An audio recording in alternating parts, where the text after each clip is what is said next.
We didn't get the result we wanted to tonight, but this is a learning experience for us. The speed element, I think the speed element showed up on the field the other night. I don't think it took a coach to realize that. Speed and size.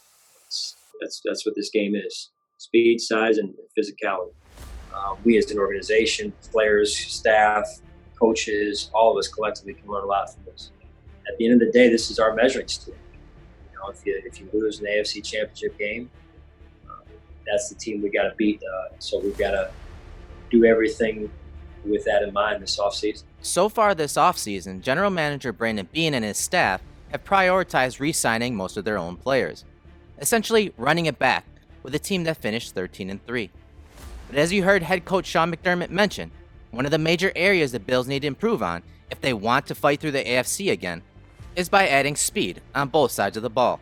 But given the cap constraints this season, General Manager Brandon Beane has had to do some bargain hunting in order to add athleticism and speed to the offense and defense. On the defensive side, it led to the signing of former Carolina Panther edge defender Efe Obada. Efe Obada, he's born in Nigeria, moved to the Netherlands, and then he was trafficked to the United Kingdom as a 10-year-old. Efe Obada was abandoned and left homeless on the streets of London. He bounced from home to home with his sister, often finding himself embroiled in London's gang culture. Amazingly, though, this guy turned to American football. While the now 28-year-old defender didn't start playing football until he was 22, his God-given size, athleticism, and mental toughness helped him reach the league. It's also what allowed him to be a versatile piece for his defensive coordinators over the last few years. Bills defensive line coach Eric Washington groomed him in Carolina until Phil Snow took over. But regardless of who was running the Carolina defense, Obada was utilized up and down the defensive line. Efe has a body that can play inside and outside. Now, when I say inside, it's primarily in passing downs. He can go over a guard and rush. So, probably his future size-wise is at end, but also being able to help us in passing situations inside. So, again, the versatility of when guys can do different things, it really adds a lot to what you can and you can do. In his last 2 seasons with Carolina, Obada was used all over the defensive line. Every week was a different story when it came to his alignment. This graphic compares his snaps from the interior defensive line to snaps off the edge. In 2019, 30% of his snaps came from the interior, with 70% as a defensive end. But last year, he saw more work in the middle, with his snaps jumping to 40% on the interior D-line. Obada's athleticism isn't fair.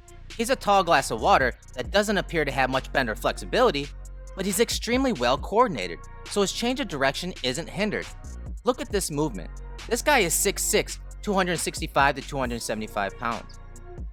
The average defensive end signed or drafted by Beane, assistant GM Joe Shine, and director of player personnel Dan Morgan is 6'5", 267 pounds with 34-inch arms, and runs a 40-yard dash in 4.77 seconds. Obada exceeds all of the Bills' archetypes, but he isn't just a power rusher like the Bills generally look for. He has the upfield burst to threaten the half-man relationship on the offensive tackles outside and inside. But generally, when he's at defensive end, he loves setting up tackles out wide, then diving inside as a QB sets up in the pocket. Tackles have to respect his upfield burst by quickly kick-sliding wide, which can lead to them oversetting, and that's when Obada will spike inside to the quarterback. But he's much more effective at it when at defensive tackle, as you will see later. He's much better at pinning his ears back and attacking the quarterback than defending the run, but he can win against tight ends. He uses his length and power to control tight ends and disengage when he sees fit. When the defense wants to dial up a run blitz, he can quickly shoot a gap and be disruptive.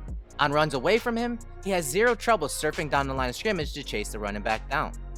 But his processing of run blocking schemes and technique need work. There are times where he is slow to read the type of run that is being executed, especially on down blocks when teams want to get to the perimeter. At times, he'll get washed down and will have zero chance to retrace over the top of the blocker to get back into the play. Here's Obada against the down block by the Falcons. You can see that he is oblivious on what is unfolding and he gets walled off. Here's 5-year vet Stephen Weatherly recognizing it before the ball is even snapped. Weatherly works over the top of the block by the tight end to force the back inside. Textbook reading recognition of the crack block. Obada's greatest value to the Bills will be his ability to bump inside as a sub-rusher. He's not going to take away snaps from true defensive tackles on rundowns because he struggles to hold the point of attack. But when offenses face second and third and long, I expect Obada to come into the game to hunt. You know, he's a big man. He's not really big enough to play every down inside, but can rush inside. Obada finished 2020 with 26 total pressures, which was second on the team. His 5.5 sacks, 10 QB hits, and 17 knockdowns were all second on the team behind Brian Burns. Over the last 2 seasons, Obada has played an integral role in the Panthers' sub-rush packages, getting most of his snaps inside.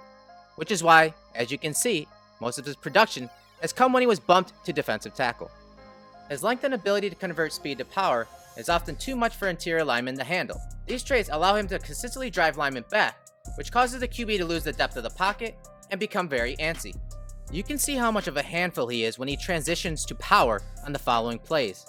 He will often align in a wide 3 or 4 eye technique like you see here.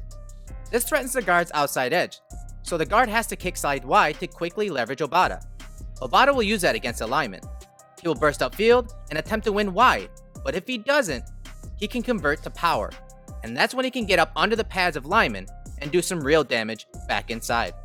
He is able to generate an enormous amount of torque and power in a phone booth, something that not many guys can do, especially tall, high-cut guys like Obada. But it's evident on just about every rep he puts on tape when aligned inside. He consistently uses power to beat down the edge of linemen and get into the face of quarterbacks, but he can also win quickly, which in today's NFL is absolutely needed. Look at how his explosion, change of direction, and use of hands challenge Brandon Scherf. Obada explodes out of the blocks, at which time Scherf flashes his hand. Linemen do this to disrupt the pass rush plan. Scherf knows an inside move is coming next, so he anchors and fires his inside hand to stunt the inside move. But Obada quickly counters with his length and change of direction. He executes an arm lift and swats Scherf's inside arm, completely throwing Scherf off balance. Scherf would typically be able to power step back inside to cut off the lane to the QB, but Obada's power disrupted that process, and he's able to step through the gap and pressure Haskins. Just next level athleticism and length on display by Obada. Here's another quick win against another athletic offensive lineman in Chris Lindstrom. Obada is in a 4-eye on 2nd and 10, and there's a good chance that with the back to his side, he may have an inside lane if the center slides left. On the snap, Lindstrom kick slides wide and shoots both of his hands. Obada quickly counters back inside and forces Matt Ryan out of the pocket. His quick, active, violent hands are what helps him win outside against guards. It's perfect because it's away from the center, who could help the guard, and generally the tackle has to worry about the edge rusher. So Obada can dig into his toolbox of traits to win quickly and then bend and flatten to the quarterback. Obada is one of the success stories from the International Player Pathway Program, a program to help the NFL grow globally and give players from other countries the opportunity to play in the league. He is naturally gifted and understands how blessed he is to be in the league, but he is never satisfied. He wants to perfect his craft, and defensive line coach Eric Washington has seen it firsthand.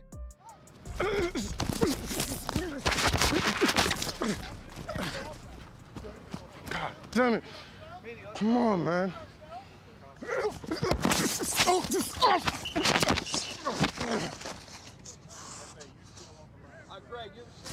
You're still on the last rep. That rep's over. You got a great inside move on him. Now flip your hips and follow through. Let that other rep go. Let it go. You had the little faux pas. Let it go and play the next one. Gotcha. That's what a pro does. Let's go. I just don't like losing. I don't like losing. You win some, you lose some. Nah. That's just how that goes. Nah. Can't win them all. Yes, you can. It makes you perfect. It's just what we're trying to be, right? He's not perfect, but that doesn't mean he can't help the Bills in 2021. Obada will likely be a defensive end by title, but will get a lot of defensive tackle snaps as a sub rusher on obvious passing downs, especially with the way the roster sits at the position. Obada's skill set likely stood out to the Bills pro scouts when they watched his game against the Chiefs, a game where the Panthers used 4 defensive ends, including Obada inside. He finished with 4 pressures in that game. The Bills hope to generate more pressure with 4 rushers than they did last season, so they don't have to blitz as often as they did. Obada's speed, size, and physicality should help him create consistent pressure, which, as we saw in the Super Bowl, is how you beat the Kansas City Chiefs.